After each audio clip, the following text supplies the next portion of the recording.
Europe में Valentine day होता है क्योंकि वहां शादी नहीं होती, और जो कर ले वो वैलेंटाइन डे मनाता है। अब भारत में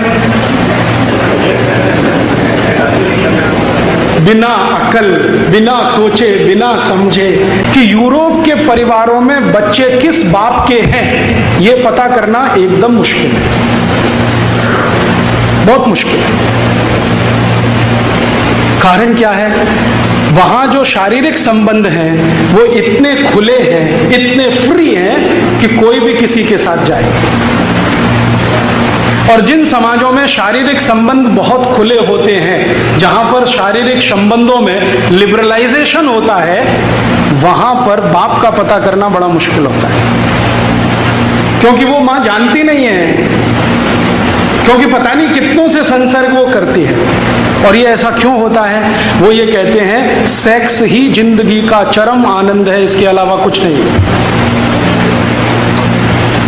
तो सेक्स भोगने के लिए एक पति से संतुष्ट होते हो तो ठीक है, नहीं तो 2 के पास, 3 के पास, 5 के पास, 10 के पास, 20 के पास, 50 के पास, कोई फर्क नहीं पड़ता, क्योंकि सेक्स संतुष्टि ही जिंदगी का चरम आनंद है। ध्यान रखना।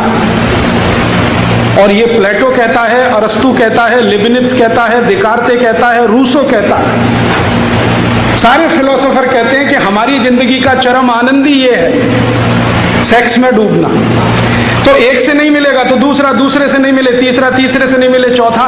इसलिए शारीरिक संबंधों में कोई मर्यादा नहीं है, इसलिए वहां विवाह करना जरूरी नहीं है। इसलिए यूरोप में विवाह नहीं होते। आपको मालूम है आज भी यूरोप में 70% बिना विवाह के लोग रहते हैं। एक अंग्रेजी में आजकल शब्द आया है लिव इन रिलेशनशिप, बहुत चल रहा है। इसका मतलब है बिना विवाह के साथ साथ रहना। 2 दिन एक के साथ रहना, 3 दिन दूसरे के साथ, 5 दिन तीसरे के साथ, महीने चौथे के साथ, 2 महीने पांचवें के साथ, साल भर में 10-20 बदल दो। ये आज की परंपरा नहीं है, हजारों साल की।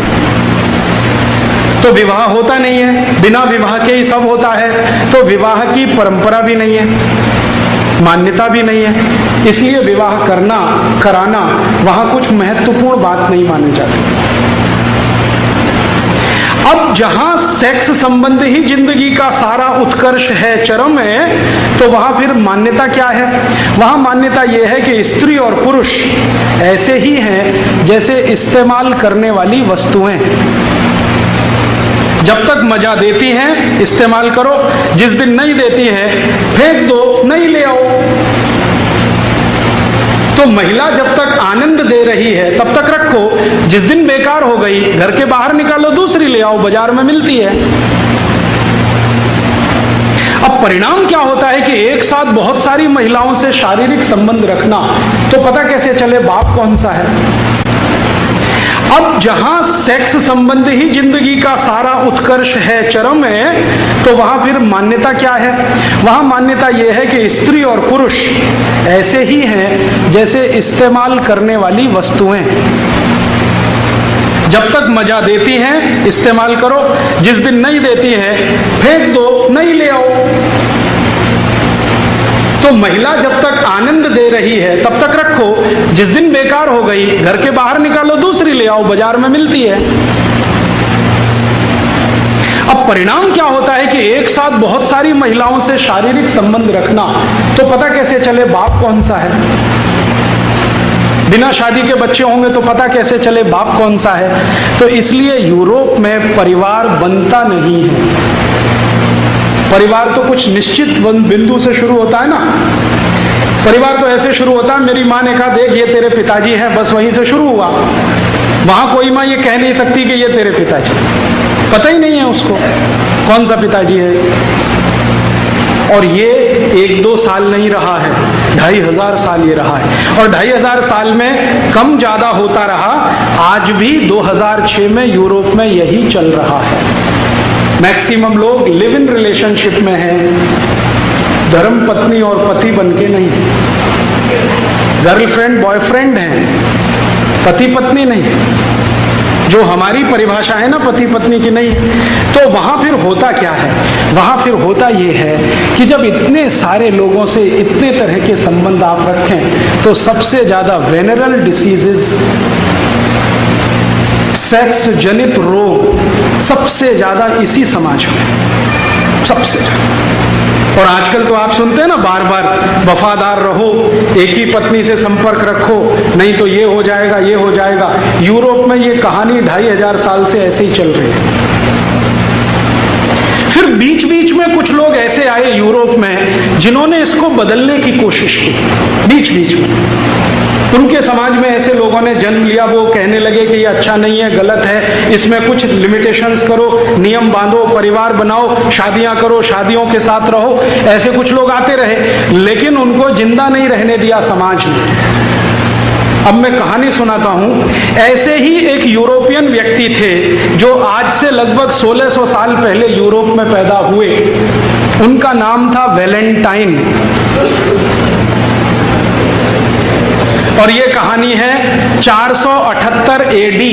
एडी माने ईसा की मृत्यु के बाद, आफ्टर डेथ। आज से लगभग 1300 साढ़े 1300 साल पहले की कहानी। एक वैलेंटाइन नाम के महापुरुष ने जन्म लिया जो ये कहता था कि हम जो शारीरिक संबंध रखते हैं कुत्तों की तरह से, जानवरों की तरह से, ये अच्छे नहीं है, इनमें से ये खराबी, ये खराबी, तो इनको ठीक करो। एक पति एक पत्नी के साथ रहो, विवाह करके रहो, शारीरिक संबंधों को उसके बाद ही शुरू करो। ऐसी ऐसी वो बातें करते थे। और वो वैलेंटाइन महाशय जो जो नौजवान उनके संपर्क में आते थे उनको यही सिखाते थे। रोज उनका भाषण यही चलता था।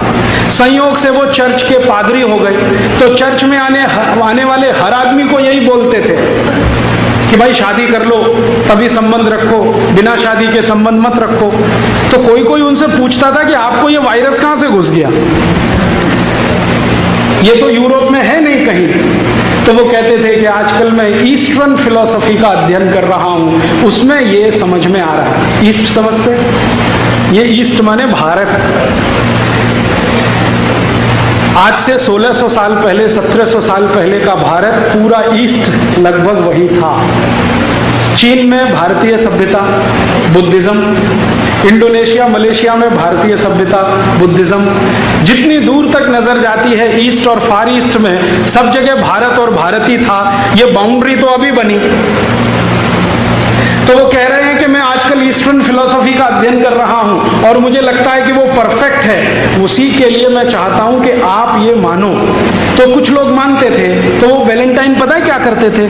चर्च में बच्चों की शादियां कराते थे। चर्च में बच्चों की शादियां कराते थे, और एक दो नहीं, उन्होंने सैकड़ों शादियां कराई। जिस समय ये वैलेंटाइन हुए उस समय रोम में एक राजा था, उसका नाम था क्लॉडियस। बड़ा राजा था, सम्राट है, चक्रवर्ती सम्राट। क्लॉडियस ने कहा कि ये जो आदमी है वैलेंटाइन, हमारी यूरोप की परंपरा को बिगाड़ रहा है। हम बिना शादी करके रहने वाले लोग, मौज मजे में डूबने वाले लोग, और ये सबको शादियां करवाता फिर रहा है। तो क्लॉडियस ने एक दिन आदेश दिया कि वैलेंटाइन को पकड़ के लाओ। तो गया वैलेंटाइन को पूछा, तुम ये क्या गलत काम कर रहे हो, अधर्म फैला रहे हो, अपसंस्कृति ला रहे हो, हमको ये मंजूर नहीं है, वगैरह वगैरह। तो उसने कहा कि मुझे ऐसा लगता है कि यही ठीक है। तो क्लॉडियस ने उसकी एक न सुनी और उसको फांसी की सजा का आदेश दे दिया। तो 14 फरवरी सन 498 को वैलेंटाइन को फांसी हो गई। आरोप क्या था? कि वो बच्चों की शादियां कराते हैं, इसलिए फांसी हो गई। माने शादी कराना जुर्म है, तो फांसी हो गई। जिस दिन उनको फांसी हुई तो जिन बच्चों ने वैलेंटाइन के कहने पर शादियां की थी उन्होंने वो दिन वैलेंटाइन डे मनाना शुरू कर दिया। अब ये वैलेंटाइन डे की कहानी है।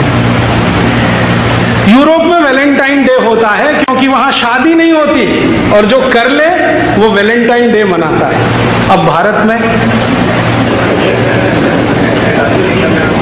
बिना अकल, बिना सोचे, बिना समझे हमने वैलेंटाइन डे चालू कर दिया। स्कूलों में, कॉलेजों में पागलों की तरह से Valentine day, Valentine day, Valentine day.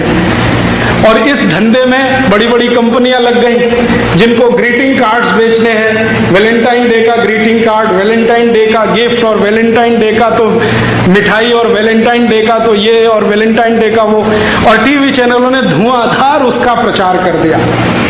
तो गली मोहल्ले छोटे छोटे बच्चे 10-10, 12-12 साल के वैलेंटाइन डे में फंसे हुए हैं।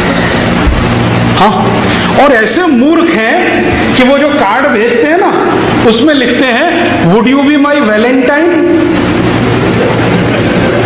हाँ, इसका सही मतलब है कि आप मेरे साथ शादी करोगे, और वो एक को नहीं 10-10 को भेज देते हैं, 20-20 को भेज देते हैं, 25-25 को, would you be my Valentine. अभी मैं तो एक दिन तंग हो गया, परेशान हो गया। बंबई में मैं एक सज्जन के घर खाना खाने गया, तो उनके घर में एक दादाजी हैं, दादाजी 65 साल के, उनको 25 ग्रीटिंग कार्ड आए हैं, लिखा हुआ would you be my Valentine. लिखने वाले कौन हैं? 15-20 साल के लड़के लड़कियां, वो दादाजी को वैलेंटाइन बना रहे हैं। मूर्खों को पता नहीं है कि वैलेंटाइन होता क्या है। बिना सोचे बिना समझे ये जो हम लेते हैं ना, ये ऐसा नाश करता है। तो यूरोप की तकलीफ है, वहाँ शादियाँ नहीं होती हैं। शादी कराने वाला कोई पैदा हो जाए तो उसको फांसी हो जाती है। इसलिए वो कभी कभी ऐसे लोगों को याद करने के लिए कुछ सेलिब्रेट करते हैं। हम उनकी नकल करें, ये बिल्कुल जरूरी नहीं।